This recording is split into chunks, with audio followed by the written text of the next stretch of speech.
resolution for 2022 would be to live a more active and healthy lifestyle, which that's probably about it. And work a lot, because I like to work. So for 2022, I'm going to be focusing on purchasing 100% American-made products. You know I take this very seriously. I have started my list, but I haven't finished it yet. But one I thought is up towards the top of the list is savings. We have a savings goal for next year, and since I spent a big portion of our savings buying more stock this year in this wonderful winery, we need to work that savings back up. So that's my big one. I've been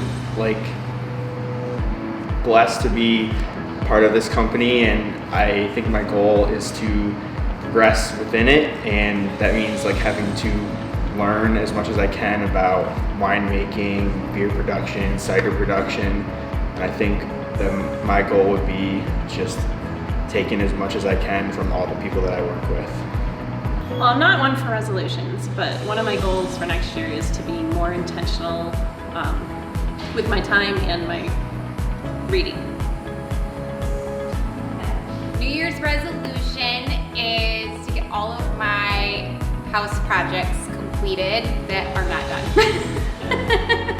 Because I've started one in every room of the house, and they're only about 80% done.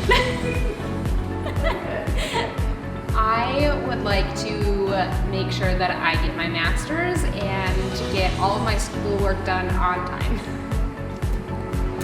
My New Year's resolution this year is to be in the moment. So wherever I am, if I'm at work, or if I'm at home with family, or if I'm spending time with friends, to focus on that moment and the people that I'm with and the work that I'm doing, instead of trying to spread myself thin and multitask and do a million things at once.